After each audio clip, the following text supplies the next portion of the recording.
Release थी, आप सब ने कुछ न कुछ अपने उद्बोधन दिए।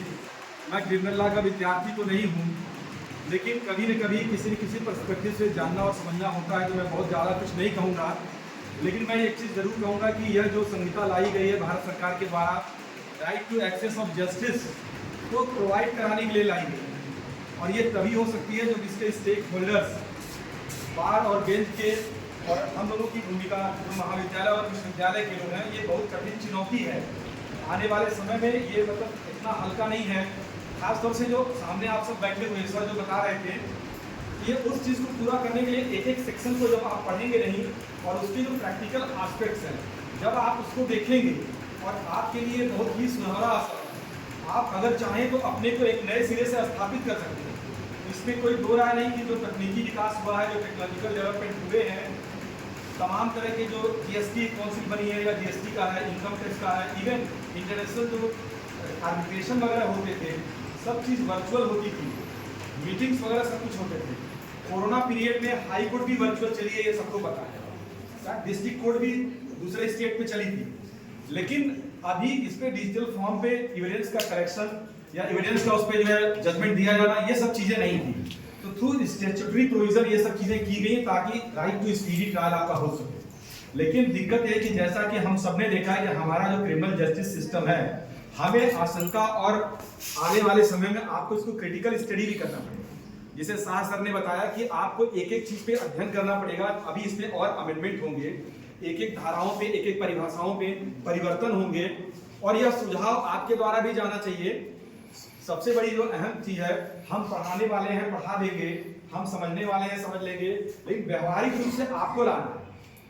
तो व्यवहारिक रूप से लाने वाले जितने सजग रहेंगे, और आपके लिए अवसर इतना बढ़िया है कि आप इसमें जितने दक्ष अपने आप को कर लेंगे, स्किल्ड कर लेंगे, आगे आने वाले समय में उतना प्रोग्रेस कर लेंगे। अगर आपने को प्रोग्रेस करने का बहुत बढ़िया अवसर है, क्योंकि पढ़ने पढ़ाने का काम जो 25 साल पहले के लाए होंगे, यदि वो थोड़ा सा डिले होंगे, तो आपको एक अपने को मतलब स्किल करके आगे पढ़ाने का अवसर है।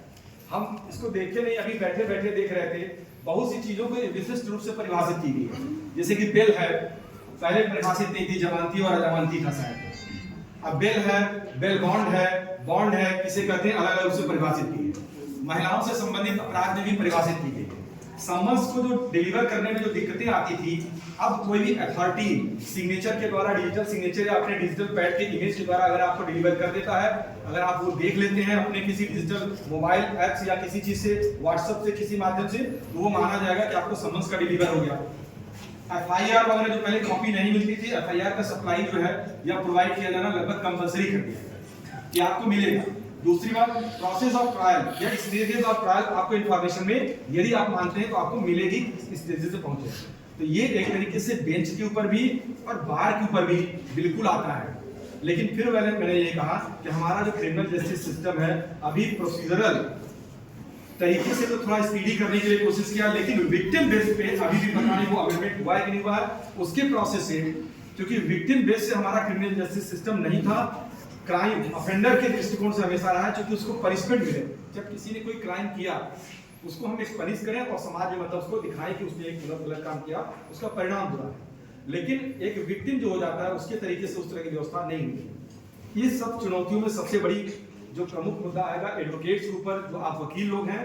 दूसरा, पुलिस के ऊपर। यदि पुलिसिंग सिस्टम में ढेर सारा इंफ्रास्ट्रक्चर इनपुट नहीं दिया गया, तो पुलिसिंग सिस्टम के सामने जो वर्तमान चुनौती है, वर्तमान इंफ्रास्ट्रक्चर के साथ वो काम समझिए नहीं कर पाएंगे। ये जो डिजिटल एज में हम सारा काम करते हैं, आजकल मोबाइल से हो जा रहा है, सोशल मीडिया से हो रहा है, हर चीज़ का इंफॉर्मेशन वो हम कर रहे हैं, शेयर कर रहे हैं, सबसे कर रहे हैं। तो ये सब कामें जो डिले करते थे, कि सम्मन नहीं लेते थे, एक्यूज्ड एविडेंसेस नहीं होते थे, गवाही नहीं होती थी, ये सारे काम को करने के लिए एक बाउंड मतलब किया है, और एक टाइम बाउंड जजमेंट के लिए भी किया है। और समरी ट्रायल वगैरह जहाँ तक मालूम है कि पेटी ऑफेंसेस में कंपलसरी कर दिया है कि छोटे अपराधों में समरी ट्रायल मैंडेटरी है, एक जजेस के ऊपर भी, बेंच के ऊपर भी, लेकिन वकील के ऊपर भी और समाज के ऊपर भी। लेकिन फिर से मैं यही कहूँगा कि ये बहुत गंभीर विषय है, आपको आगे चलकर इसमें गंभीरता से अध्ययन करना पड़ेगा और इसमें सुझाव भी देने पड़ेंगे।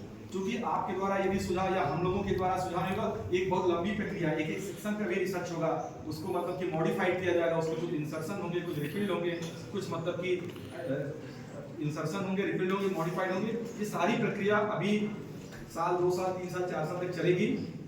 लेकिन इसको एक बेहतर रूप से लाने के लिए आपको एक बेहतर मतलब कि बार और बेंच होना चाहिए, क्योंकि किसी भी जस्टिस सिस्टम का ये महत्वपूर्ण घटक है और आप भी इसके बुरी हैं। तो मैं अभी देख रहा था जो हमारे पूर्व के वक्ता बोल रहे थे, गंभीरता से विद्यार्थी नहीं लेते, तो इसको बहुत गंभीरता से आप लीजिए कि आपके सामने है कि यदि आपने अपनी दक्षता, अपना डिवोशन, समर्पण दिखा दिया इसको पढ़ने के लिए, एक बदलने का अवसर है।